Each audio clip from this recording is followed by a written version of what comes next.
upon me, because He has anointed me to preach the gospel to the poor. Sige po.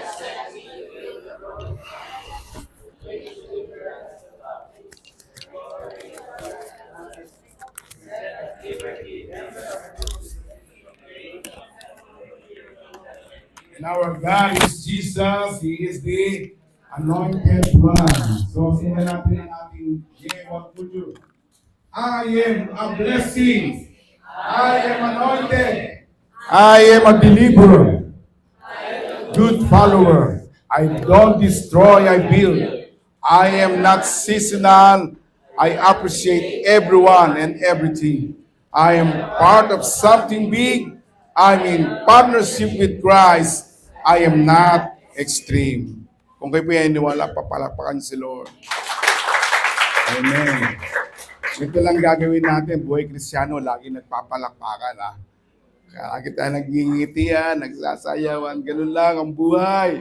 Buhay Kristiyano. Amen? Masayang tunay. Dati hindi tayo marunong sumayaw, nagsasayaw na tayo.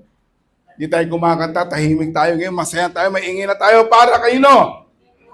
Para kay Lord. Hindi kay pastor, hindi para sa iyong mga magulang, kundi para sa Lord. And ito'y ginagawa mo para bigyan ng kaluwalhatian ang Panginoon. Amen. So, ang ating pong ibinigay na mensahe ng Panginoon ay napakaganda po. At alam ko, yung mensahe ito ay tanggapin natin. Amen? At pag tinanggap natin to, ito po yung namnamin natin, ipasok natin sa puso't isipan natin, at kung maaari ay baunin natin bilang isang mananampalataya sa Lord. Ang pamagat po ay still and know God. Sa Psalms 46, verse 10, be still and know that I am God. I will be exalted among the heathen. I will exalted in the earth. Sa Tagalog po, tumigil kayo. At kilalanin ninyo na ako ang Diyos. Ako'y pararangal sa mga bansa. Ako'y papupurihan sa buong mundo. Ang ganda, no? So, mag-pray muna tayo para nas lalong gumanda. Lord, napakabuti mo. Dahil sa buhay namin, iningatan mo kami kanina, sa buong linggo, at nakarating po kami rito, binigay po namin ang oras ng aming pamamahinga sa iyo. Salamat, Panginoon, we will relax and enjoy in your presence. Ano mang karamihan pa nakikita mo sa aming kaligitnaan, Panginoon, linisin mo ng iyong banal na dugo. At tunay nga, Lord, ikaw ang kumilos, ang iyong banal na Espiritu Santo ang kumilos, magsalita at maitaas sa lugar na ito, at kami po yung patuloy na may baba, ikaw mabigyan namin ng kaluwalhatian. In Jesus' name, Amen. Pag sinabi pong still, ito po yung very quiet and calm. Ibig sabihin, kalmado lang. Pastor, paano nga kalmado? Kabi-kabila ang mga balita, hindi ko maintindihan, tapos makakarinig ka pa ng ganitong balita sa iyong pamilya, sa iyong mga kasama, paano ba tayo kakalma? Bisa may mga gumugulo sa isip natin. Tama? Kung anong pumapasok siya sa buhay natin, maging sa ating mga kapaligiran. Nagiging affected tayo sa nangyayari. Panginoon, paano ba ito mapapakalma? Paano ba makaka-relax ang isip ko? Bukas may babayaran ako. Bukas may haharapin akong taong ganito. Paano ko? Lord, ang sabi ng Lord, ano yun? Be still. Kalma lang, relax lang. Sabi mo sa tabi mo, relax lang. Yan. Ang Diyos na ang ating kanlungan at kalakasan. Tandaan po natin yan, siya'y handang sumaklolo sa oras ng kagipitan. Sa Psalms 46 po yan, bago sinabi yung mga salitang yun. Kaya huwag tayong matakot kahit dumindol man. Okay. Ito sa Psalms 46 po to, bago po sinabi yung still and know that I am God. Kaya huwag tayong matakot kahit dumindol man at gumuho ang mga bundok at bumagsak sa karagatan. Humampas man at umugong ang mga alon na naglalakihan. Sa buhay natin, minsan parang alon yung mga ano, yung mga pagsubok Yung mga alalahanin parang alon All of you, lahat po tayo nakakita ng mga alon, di ba? Pag sumalpok pa naman yung alon, lalo na sa bataan, di ba? Pag lang sumalpok yung alon, hindi lang isa. Sabay-sabay pa, minsan, pak, tas pak, pak, pak, ganun. Sabi nito, umugo mga alon naglalaki at mayanig ang kabundukan. May ilog na nagbibigay ng kalakasan, kagalakan sa bayan ng Diyos, sa banal na tahanan ng kataas-tasang Diyos. Ito na po yung sinabi ng Lord. Tumahimik ka, still, and know that on God. Ibig sabihin ito, alisin natin yung ating pangamba. Gusto ng Diyos na siya ang mamahala sa buhay natin. Ngunit minsan tayo mismo, Lord, ako na lang. Kaya tayo minsan nag-aalala sa buhay natin. At tayo'y kanyang mga lingkod, may panahon na para sundin ng Diyos at siya ang kumilos sa atin. Dahil pag tayo po ang kumilos, maaaring matapagtagumpayan natin, pero kulang. Hindi mo mararamdaman yung calm, yung still na binibigay ng Lord. Amen? So, kailangan natin, Diyos. Alisin natin sa ating mga kamay at hayaan natin siya. Lord, ikaw ang gumawa ng sarili kong oras. Ikaw ang kumilos, gumawa, magbigay sa akin kung paano ko gagawin ang mga bagay ito. At kung kukunin lang man natin yung mga pangako ng Lord, na may pananampalataya sa buhay natin, tiyak na ibibigay na yun. At yung mas maganda pa, ang ibig kong sabihin ng Lord, gusto niyang makialam sa buhay mo. Amen? Pero kung pakikilaman ka ng ibang tao at lalay-dating ka lang, sasabihin mo talaga, never. I don't like that. Amen? Ngayon, ang pangako po ng Diyos sa Isaiah 32 verse 18 to 19, kayong mga mamayan ng Diyos ay titira sa mapayapang tahanan at ligtas sa kapahamakan. Sinong gusto po ng ganon? Titira daw po tayo sa isang tahanan. Kita mo, hindi binanggit dito yung tirahan no? Titira daw tayo sa mapayapang tahanan. Kaya maganda yung salitang tahanan Hindi tirahan. Kasi pag ginamit natin medyo yung tirahan, pagdating yun, parang sa bahay laging tira ka ng tira. Ikaw kasi tinitira mo. Pero pag sinabi mong tahanan, tahanan. Sabi ng Lord, ligtas sa kapahamakan at wala nang gagambala sa inyo. Kaya sabi ng Lord, be still. Hanggang hindi natin nalalaman ang halaga ng katahimikan. Kasi masyado tayo madaldal kaya minsan hindi natin narinig ang kapayapaan sa Lord Pag nalaman na po natin yung katahimikan, yung pagiging still, hindi natin talaga malalaman kung ano ang nais gawin ng Lord. Kasi marami tayong, pero pag natuto po tayong manahimik sa Diyos, malalaman po natin kung ano ang nais ng Diyos sa buhay natin. Maglaan tayo ng oras ng katahimikan.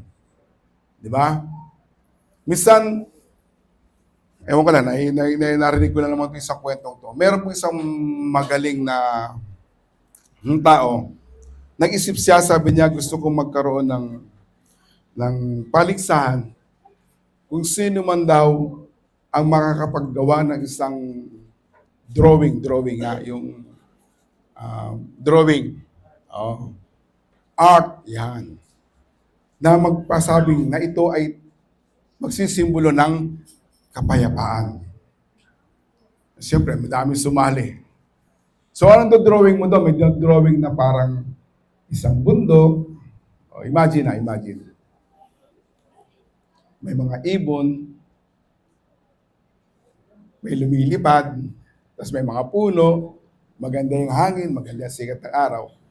Pinakita, ito.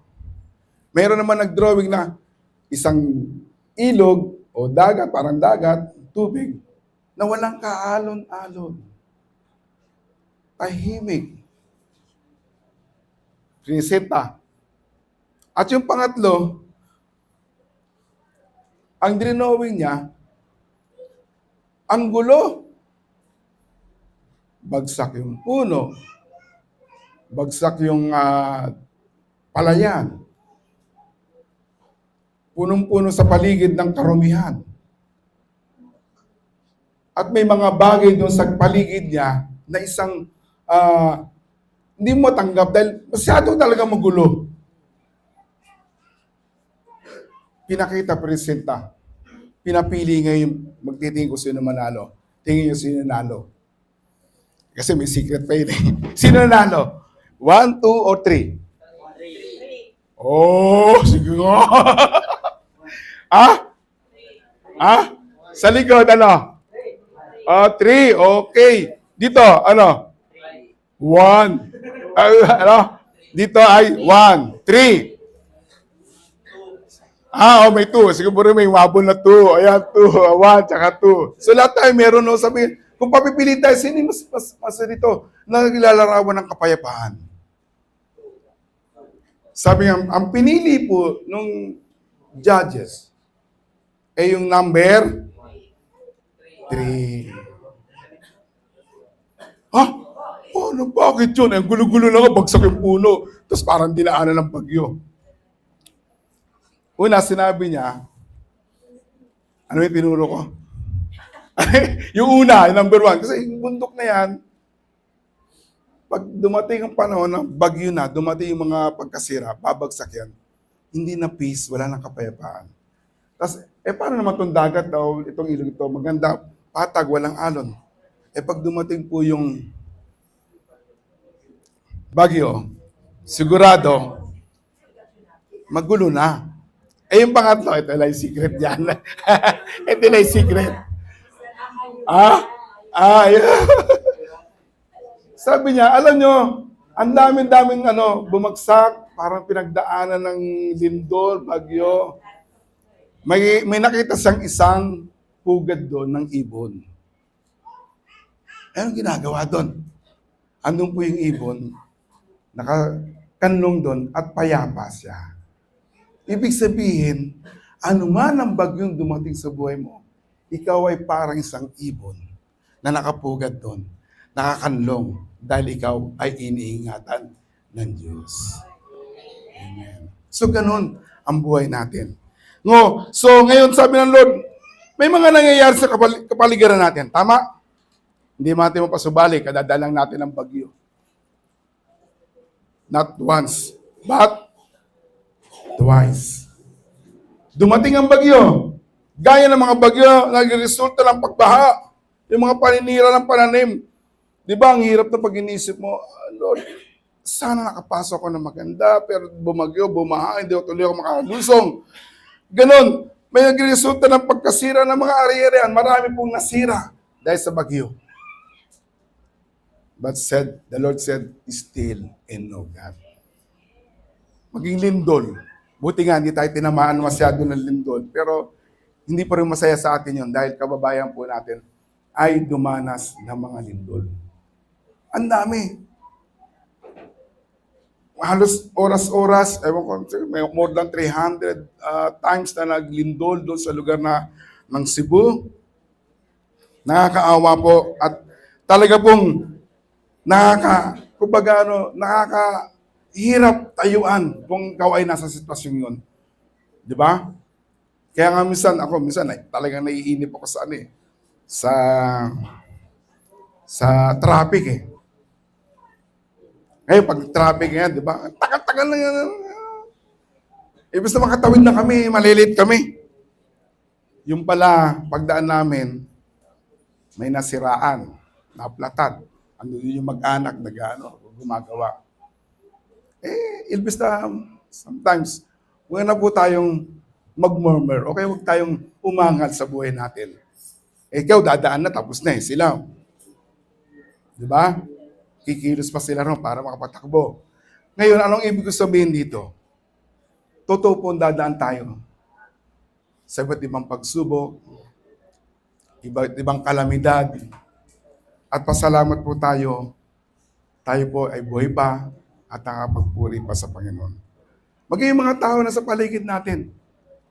Siguro yung anak natin, masyadong matigas ang ganito, ulo, mahirap, pag-usapan, pamilya mo, ganyan eh. Para bang ano sabi, parang na Lord, para nakaka-stress. Ayaw ko na lang ganito. Lalo na pag nabalita mo sa gobyerno. Di ba? Si Eldan nga sinabi, corruption eh. Kabata-bata binanggit yung corruption. Tayo pa naiintindihan natin yung nangyayari sa ating gobyerno. Pero huwag po tayong sasama ng loob. Dahil sabi ng Lord, still I know God. Kilala natin ng Panginoon. Amen? At gaya na sinabi ng Lord, nung sila nasa bangkana, kung alam yung storyang yon, sila ay inaalon. Ganyan, kaya sabi ko mas nanalo yung talagang ibon. Kasi, nung inaalon na sila, Jesus, sa akin sila magpasalungat sila, si Jesus ang nangyari, natutulog sa likod. So may peace si Jesus, di ba? Kasi yung alon-alon na, paano kaya makatulog doon, di ba? Punong-puno. Kasi hindi niya iniisip yung mga bagay na mangyari. Kasi alam niya, iniingatan sila ng Ama sa langit. Kaya sabi ng Lord, and He arose. Mark 4:39, and rebuked the wind, and said to the sea, Peace, be still. And the wind ceased. And there was a great calm. Bumangon si Jesus, sabi niya, tigil ka. Kumalma ka na. Kaya sabi ko sa tayo mo, kalma lang. Kalma lang. Kalma. Ayan. Ang BP mo, kalma lang. Kalma lang. Okay. Tumigil ka at ang hangin ay kumalma. Ang dagat. Tumahimik na. So maraming pagsubok. Maraming mga papasok, labanan, o any competition na minsan nagpapahirap sa atin. Ayaw mo mandaanan to. Lord, ayaw ko mandaanan to. Wala po tayong magagawa. Dahil gusto ng Lord, sinusubok ng ating pananampalataya. At for sure, nananalo ka naman. Ngayon, how can we survive these difficult times? Amen. Paano tayo makakaligtas sa napakahirap na panahon na ito? Although medyo sa iba hindi mahirap, konting hirap, maraming hirap, maraming hirap, pero how can we survive? So meron pong STILL. S-T-I-L-L. Acronym. Letter S po, unang-una, surrendering life. Marami pong tao kung bakit hindi matahimik ang isipan dahil ang buhay nila ay hindi fully surrendered to God. Tandaan po natin yan, ha? Kinakailangan, sabi sa 1 Corinthians chapter 6:17, at kung nakipag-isa po tayo kay Kristo, but if you give yourself to the Lord, you are Christ are joined together as one person. Nakipag-isa tayo kay Kristo, sa ating Panginoong Yesu Kristo, kaisa niya tayo sa Espiritu, at tayo po ay fully surrendered to the Lord. Ask yourself, Lord, bakit hindi ko mabigyan ako ng kapatahimikan? Kasi nga, hindi ka fully surrendered to God. Paano nga po ba yun? Susundin lagi yung kalooban niya. Sa Psalms 25 verse 1, I offer my life to you, Lord. I trust you. Please don't let me put to shame. Don't let my enemies rejoice over me. Yung mga kaaway natin, isabihin na natin yung mga problema, sakit karamdaman, lahat ng gumugulo sa iyong isipan, they are enemies. But the Lord says, hindi ka mapapahiya. Dahil kasama si Lord at you offer your life to God. Ang Panginoong Diyos sa inyo ay nananalangin at nagtitiwala. Si Lord Huwag niyong hayaan ng pamapahiya ka o pagtawanan ng mga kaaway dahil sa iyong pagkatalo. Hindi po tayo matatalo sa anumang labanan ng buhay. Amen? Although nakatanggap tayo ng pagkatalo, but in those who offer their lives to the Lord, dahil iisa kay Kristo, for sure, mapapagtagumpayan po natin yan. Amen? Amen? Amen. Palakpakan mo na si Lord. And letter T, take time to know Him. Kasi marami mga tao, letter T na, pag hindi po nila kilala ang Diyos, parang isang taong malayo sa bundok. Di ba? Pag nandito ka, o kaya nandito ka sa may banda rito, dahil nandito yung mga antipole. Pag nakita mo yung bundok, parang ganyan lang, di ba? Totoo? Pero habang lumalapit ka, papalapit ka pa. Una, ganyan ang tingin mo. Pero pag lumalapit ka na, ganyan ang tingin mo. Dahil malaki na. Ngayon, dapat sa buhay natin para po tayo masurvive in these difficult times, kilalanin po nyo, mas lalong kilalanin nyo ang Diyos. Amen? Halimbawa, yung asawa mo, kilala mo. Alam mo kung paano mo sa hihingan. Paano kayo hihingi sa kanya, maging sa asawa mo. Pag kilala mo siya, madali kang makalapit.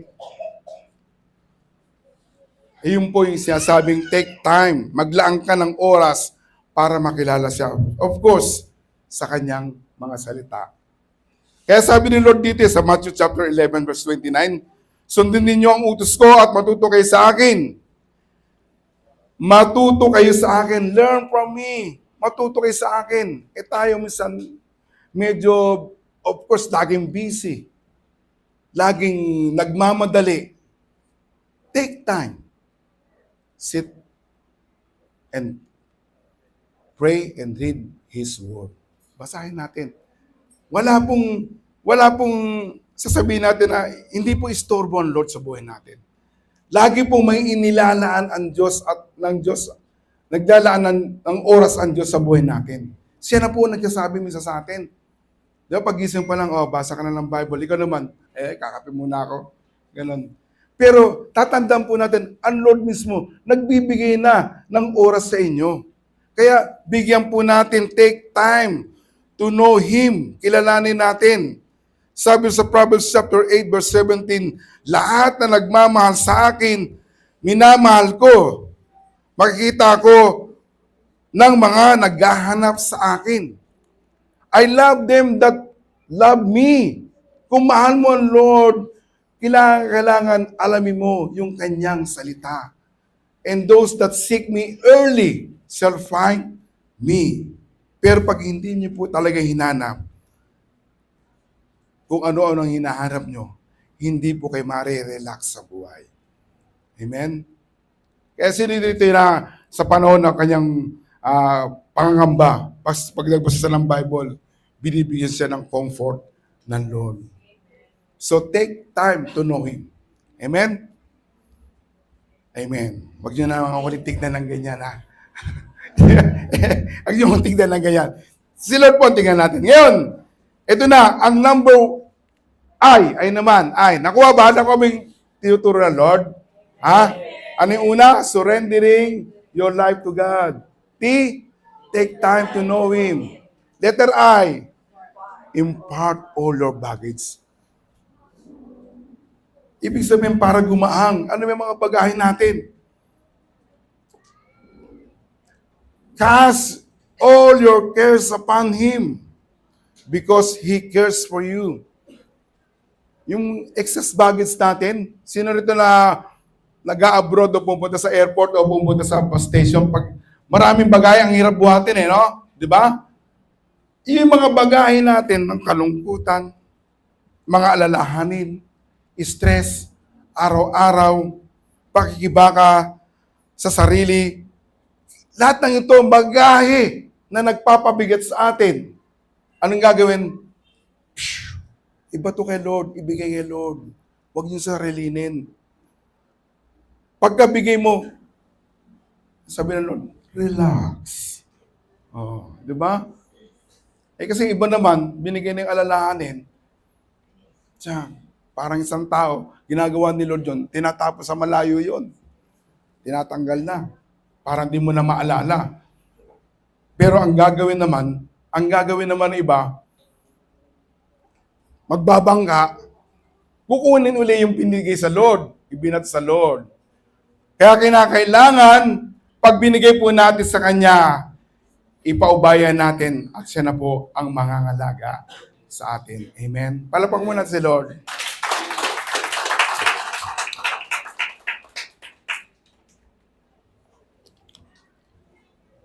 Ito po yung pagpapakita ng lubos na pagtitiwala sa Diyos.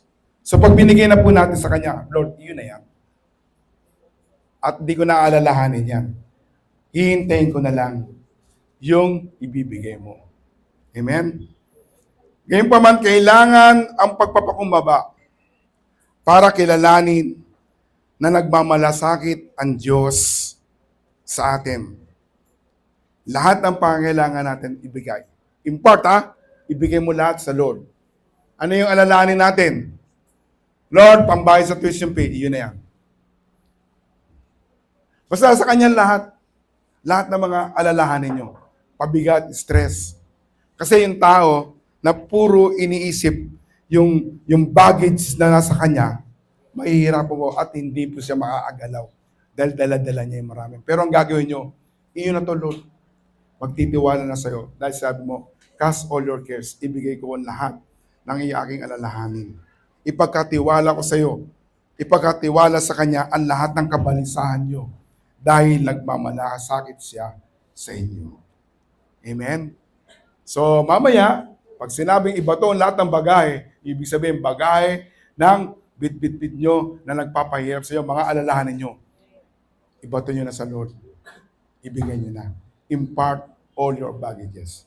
Amen? And letter I. Okay. L. Isang L na lang. Matapos na tayo. Learn to wait. Alam mo, maraming tao lagi nagmamadali. Kahit ang lapit-lapit lang, nagmamadali na. Di ba? Tama ba yun? Ecclesiastes chapter 3 verse 1. To everything there is a season and a time to every purpose under heaven. Sa sobrang kamadalian natin, sabi ng Lord, hintay ka lang, wait ka lang. Di ba? Ngayon, sa kamamadali mo, naiiwanan ka tuloy. Di ba?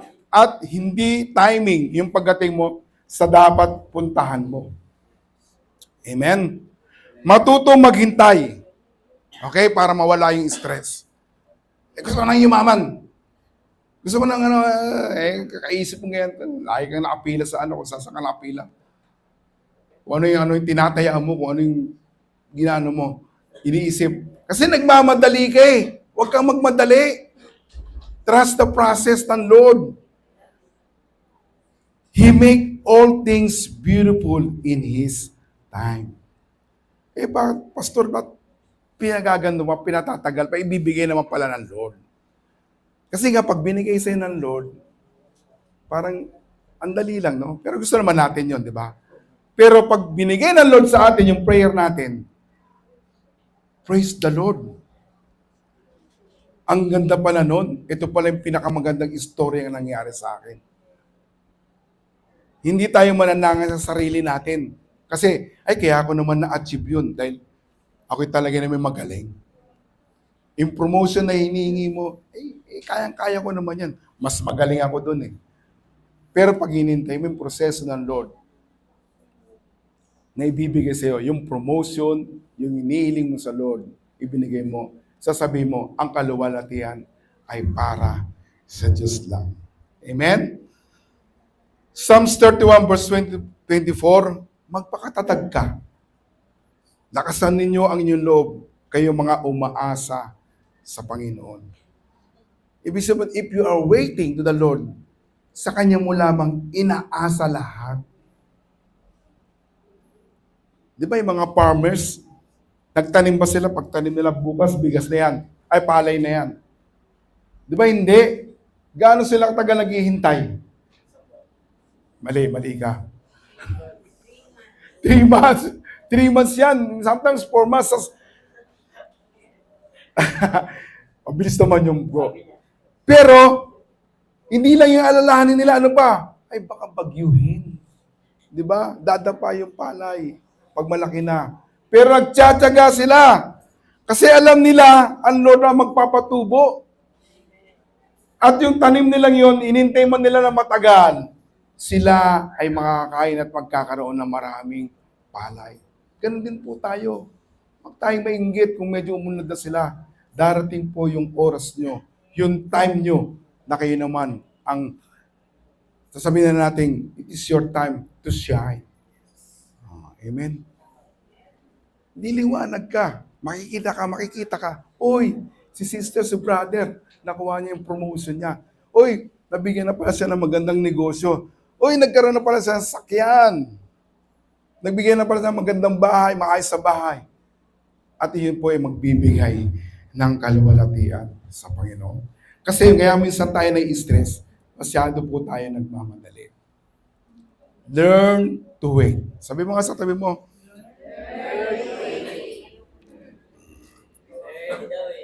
lalo na yung mga lalo na yung mga binata dalaga. Diba? Tagal ko na, Lord. Tagal ko na magkaroon ng biyenan. Learn to wait. Ibibigay mo, it is your, what do you call that, waiting game. Darating at darating po. Kilala ng Lord kung sino ibibigay na para sa'yo. Amen? At darating ang Pasko, may mamanuwang ka na biyenan. So, learn to wait. Sabi yan, Isaiah 40 verse 31.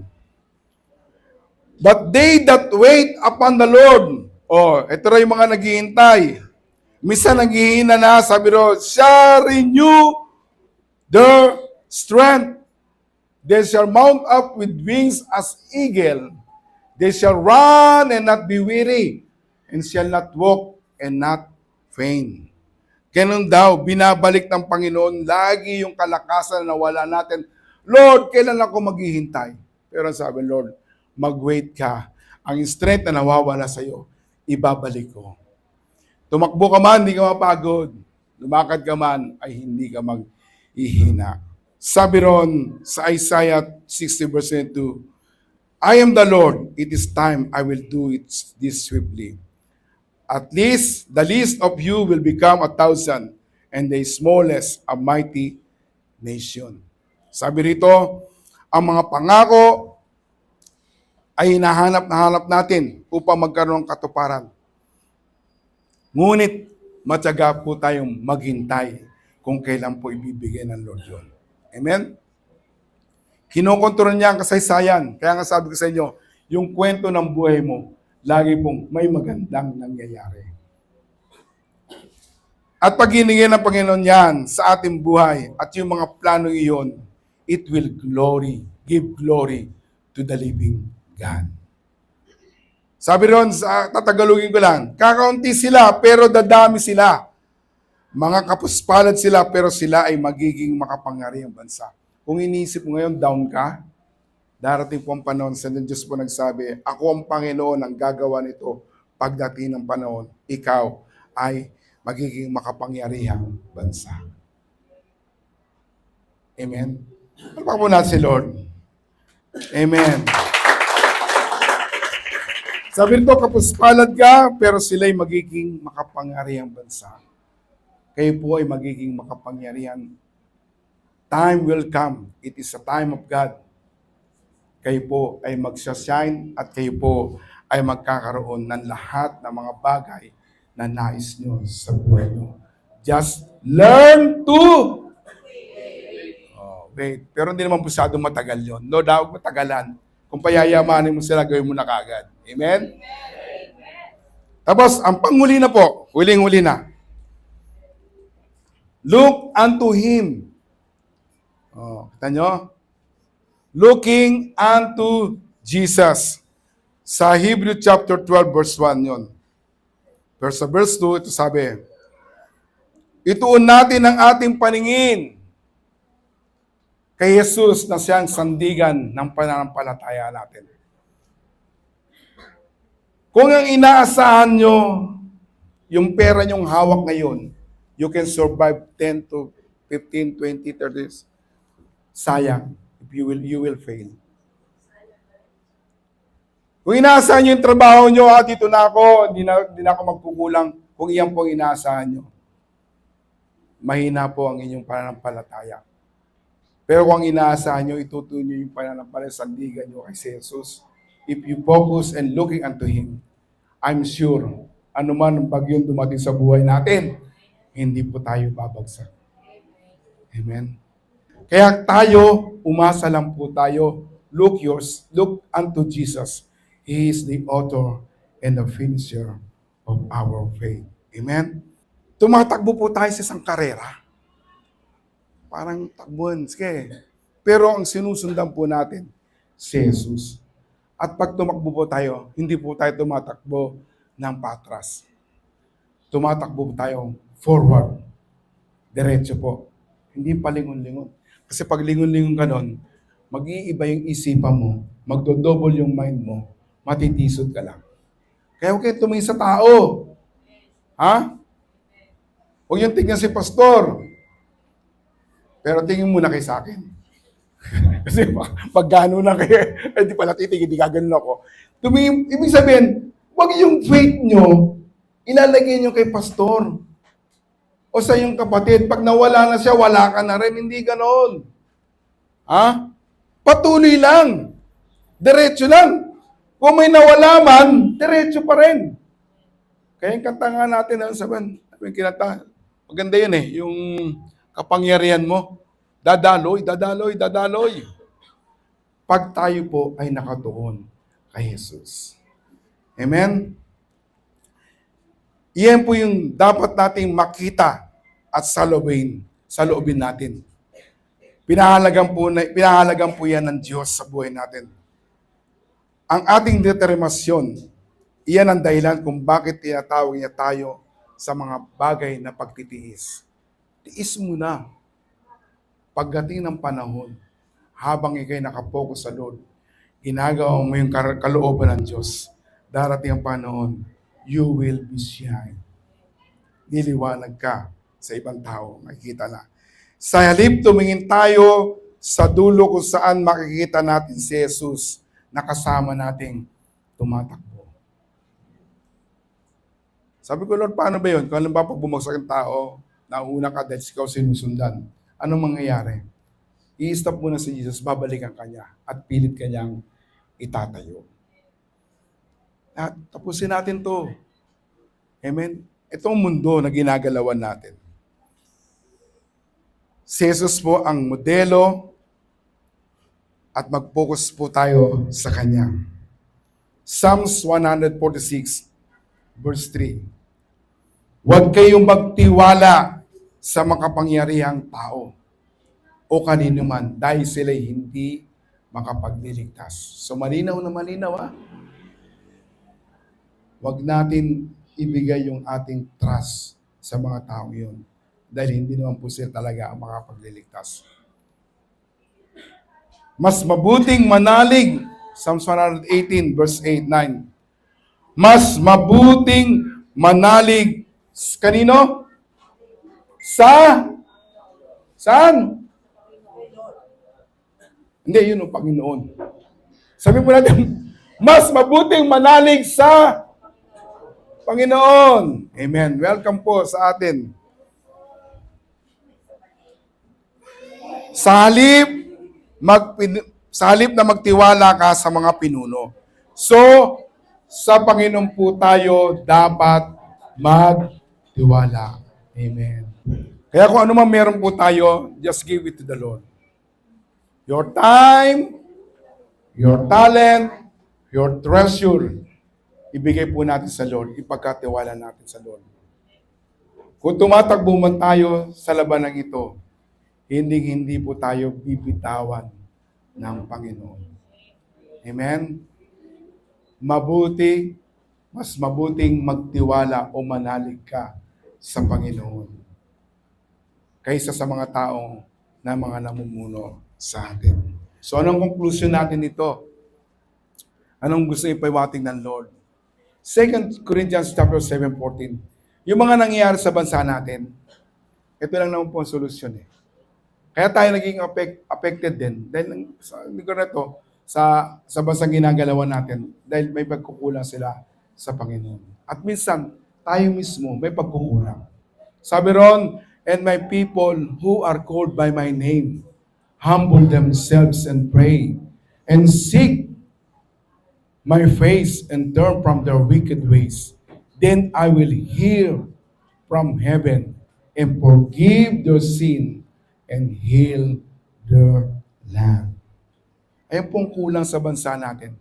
Kung meron din po tayo rito dahil sa katigasan ng puso natin, hindi natin siya binibigyan, hindi siya nagiging, ang buhay natin hindi surrendered, ang buhay natin ay pabasta-basta lang, ang buhay Kristiyano natin ay binabaliwala natin. Ngayon po, let's stand. Tumayo na po tayo, pakita na po natin kung sino talaga ang anak ng Diyos. Kasi marami na po nagsasabi sila ang tunay na anak ng Diyos. Sila ang dapat paniwalaan, pero po tayo ay talaga pong naniniwala na tayo'y anak ng Diyos. Ano mang bagyong dumating sa buhay natin, tandaan po natin, ito po ang laging sabihin ng Lord, still and know God. Amen? Dito na po tayo magtatapos. Romans chapter 8, verse 35 to 39. Walang makapag-iwalay sa atin. Tama po? Wala pong makapag-iwalay sa inyo kahit sino pa. Walang makapag-iwalay sa atin sa pag-ibig ni Kristo. Kahit dumanas pa tayo ng pagsubok, paghihirap, pag-uusig, gutom, kawala, panganib, o maging kamatayan. Kaya na sinasabi sa kasulatan, alang-alang sa iyo palaging nasa panganan ng aming buhay, para kami mga tupang kakatayin. Yan daw po tayo. Pero kahit ganito ang kalagayan natin, kaya nating pagtagumpayan ito sa tulong ni Kristo na nagmamahal sa atin. Amen? Sapagkat natitiyak ko na walang makapag-iwalay sa atin. Tandaan niyo po yan, wala po makapag-iwalay sa atin. Saan ka man pumunta, ang Diyos po ay naroon. Ipinakita sa atin sa pamagitan ni Kristo Jesus na ating Panginoon, maging ang kamatayan o buhay, mga anghel o anumang makapangyarihang espiritu, ang kasalukuyang panahon, kahit ngayon po, ang hinaharap, ang mga kapangyarihan, ang mga nasa itaas, o yung mga nasa baba, at kahit ano pang mga bagay sa buong mundo, hindi po tayo makapag-ihiwalay sa atin ang pag-ibig ng Diyos. So sa buhay po natin, napaka-importante po tayo. Lagi po nating isipin, dumadaan man tayo sa mga kaguluhan. Sabi ng Lord, Psalms 46, still and know God. Amen. Okay na ba yan? Palpakan lang si Lord, tumayo po tayo lahat.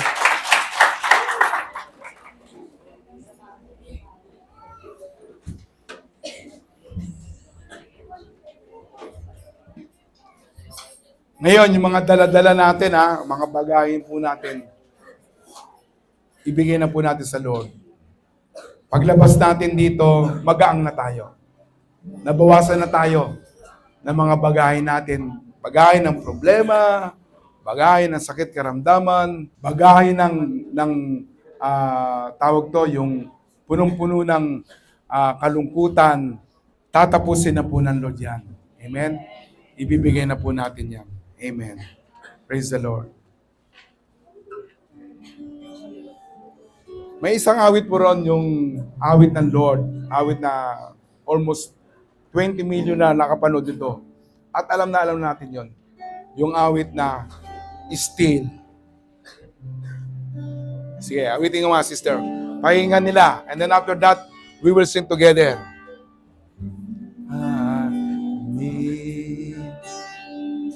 Ayan ang kailangan natin. Na magtago sa wings ng Lord. comfort.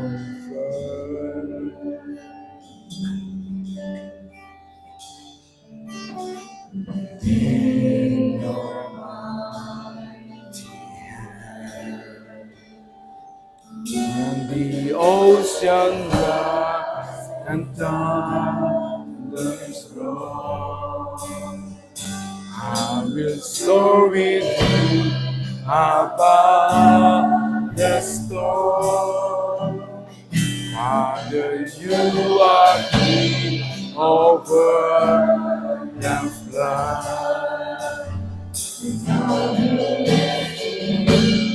For you are God. Yes, Lord.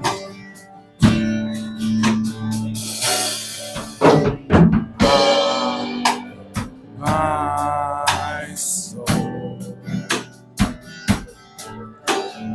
my soul, know His power.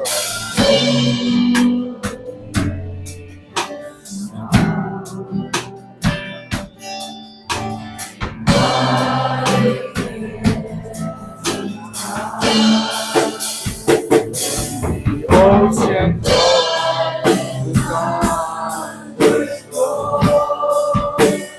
I will soar with you above the storm. Father, lead me over the flood.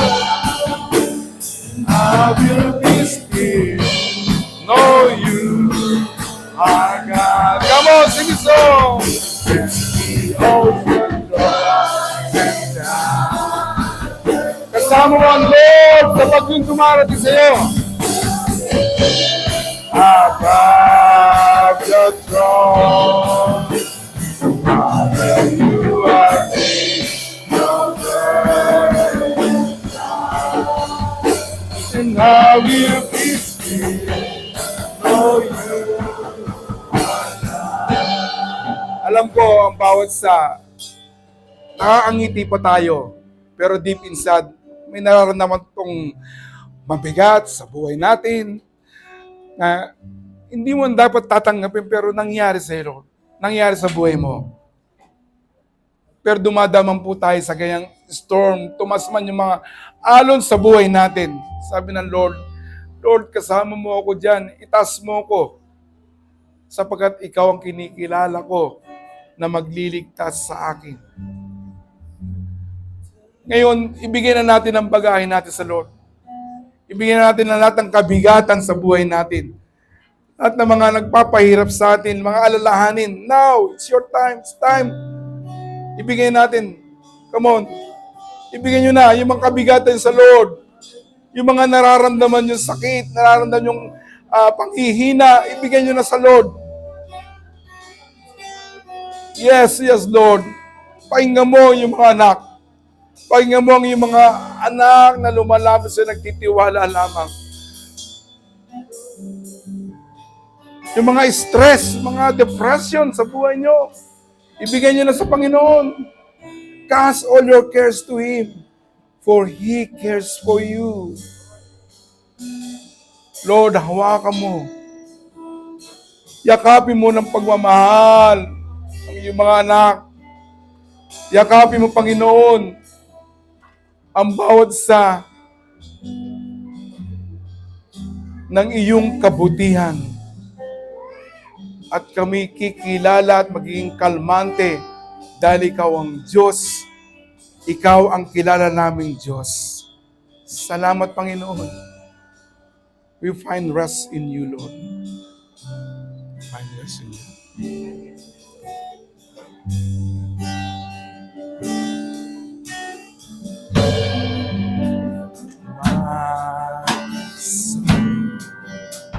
In Christ alone.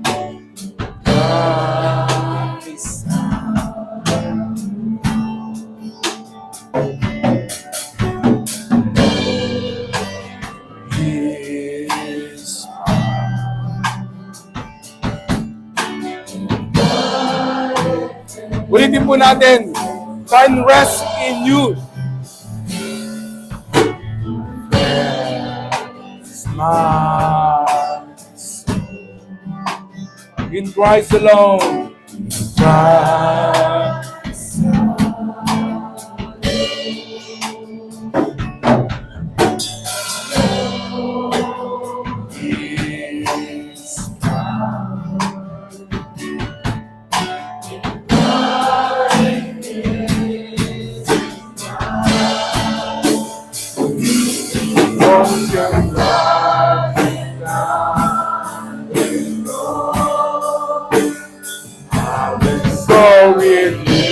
Hallelujah. Hallelujah.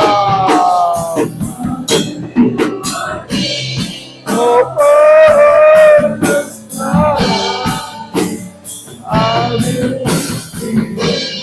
for the last time.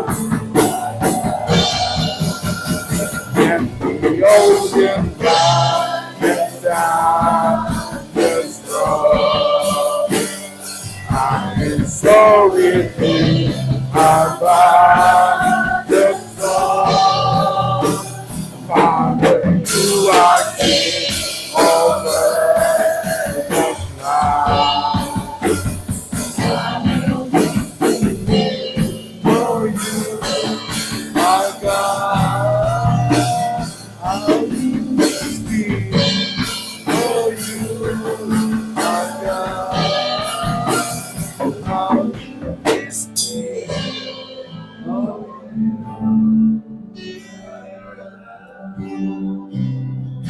Father, I pray, Lord, yakapin mo po kami. Yakapin mo ang bawat isa, Lord. Lord, yung may nakakaramdam ng kalungkutan, Lord, yakapin mo ngayon.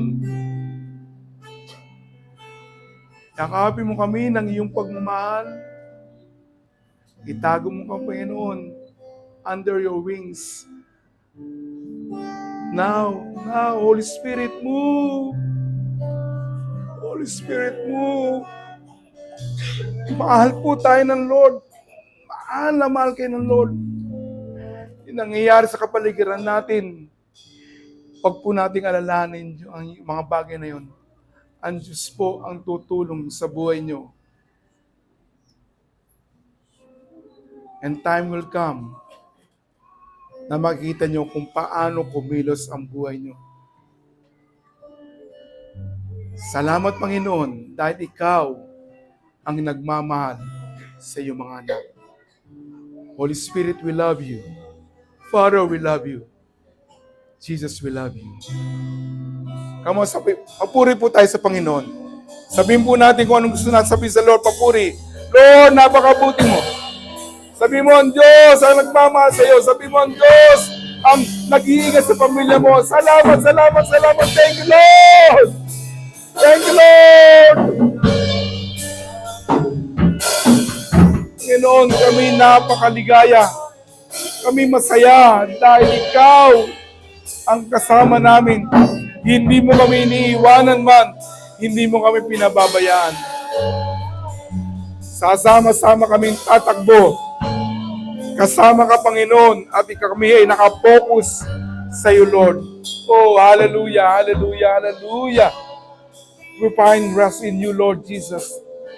Kami magpapahinga sa iyong presensya. Kami magiging masaya sa iyong presensya. Lumakad man kami sa lahat ng baha ng kalungkutan, kami hindi magagapi ni numan. Salamat, Panginoon. Thank you, Lord. Thank you, Jesus. Salamat, Panginoon. Ibinabalik po namin ang lahat ng papuri, ang lahat ng pasalamat sa pangalan ni Jesus. Amen. Amen.